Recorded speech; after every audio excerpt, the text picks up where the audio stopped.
Bem-vindos a mais uma aula de História.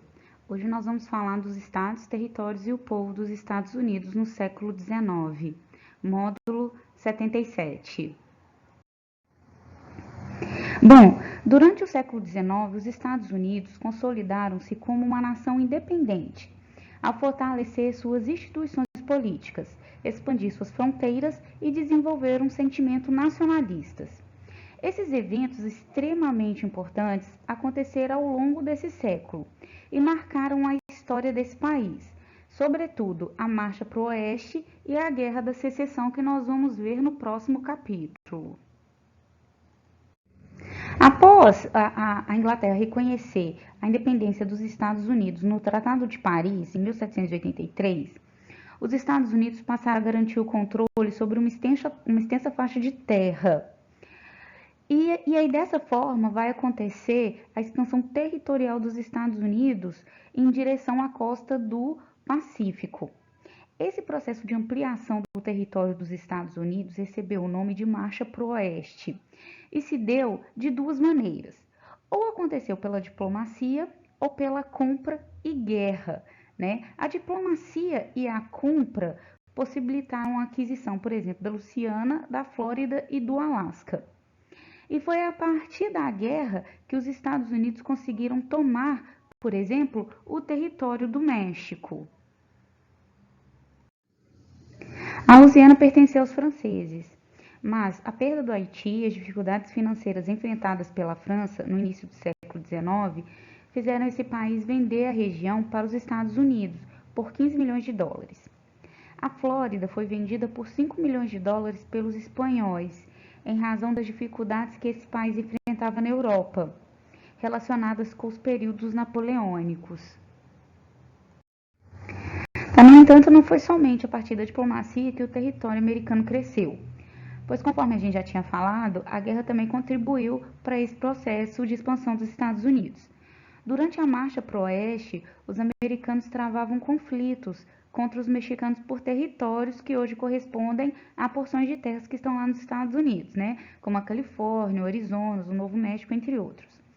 A rivalidade entre as duas nações, elas começaram com a Revolução do Texas, em que os colonos americanos eles estavam insatisfeitos com a administração mexicana do Texas. Então eles rebelaram-se e declararam a independência dessa região em 1836.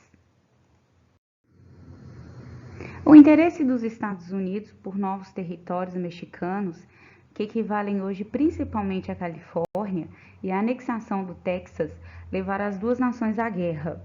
Conhecido como Guerra Mexicano-Americana e ocorrida entre 1846 e 1848, essa guerra foi finalizada com a assinatura do Tratado Guadalupe-Hidalgo, que ratificava a vitória americana.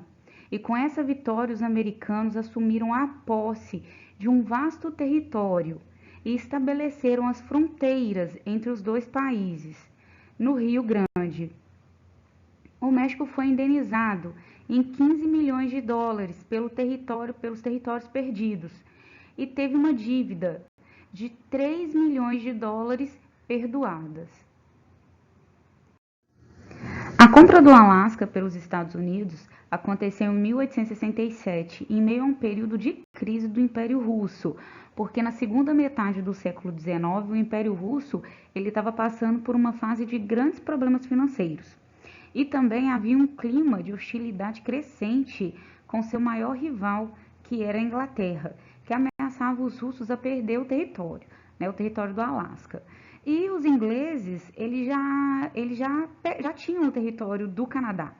Então, por isso que os russos eles estavam com toda essa pressa de passar para frente o território do Alasca, porque eles estavam com medo de perder esse território do Alasca. Então, quis Alexandre II, para se esquivar de todos esses confrontos e para se livrar, né, da perda desses territórios, ele, inclusive, que seriam perdas irrecuperáveis, ele decide vender esse território para os Estados Unidos. E então ele vende por pouco mais de 7 milhões de dólares o território do Alasca Alasca para os Estados Unidos. A busca e o controle dessas terras motivaram diversos colonos e imigrantes europeus a tentarem a sorte buscando um pedaço de terra onde poderiam alcançar uma vida mais próspera lá nos Estados Unidos. É importante a gente lembrar que nessa corrida, um violento conflito contra as populações indígenas promoveu também, tempos depois, as famosas histórias que marcaram os filmes de faroeste.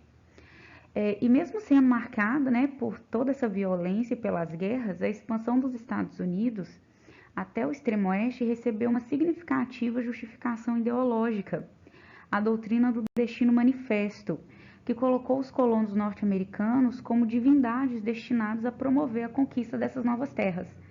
E a ambição e o interesse econômico, né, ganharam um arrebatador apelo religioso que legitimava os conflitos e massacres que marcaram esse episódio na história norte-americana. Por exemplo, a gente tem essa foto, que a gente tem a tela no livro, essa foto é de uma mulher, de uma anja que está segurando um livro, e aí a gente vê também carroças, linhas de trem, todos indo em direção ao oeste, e significa que eles estão levando civilização para o oeste, significa que eles estão levando luz, que eles estão levando tecnologia, que eles estão abrindo o oeste. E essa foto, essa pintura, ela é bem famosa, né? Ela foi pintada em 1872 e ela ficou bem famosa, porque ela tá falando que o espírito da fronteira, né, que é representado por uma mulher, vai iluminando o mundo selvagem à medida que o povo dos Estados Unidos vai avançando aí para o oeste. A ocupação de todo esse território por cidadãos americanos e estrangeiros que migraram para os Estados Unidos nessa época foi incentivada a partir da década de 1860, quando o Abraham Lincoln assinou a Homestead Act, ou então a gente também vai ver como Lei do Povoamento. Essa lei, ela vendia lotes de terra por preços irrisórios, mas aí o comprador, ele tinha que morar, né? Tinha que assumir o compromisso de morar e plantar em suas propriedades durante 5 anos.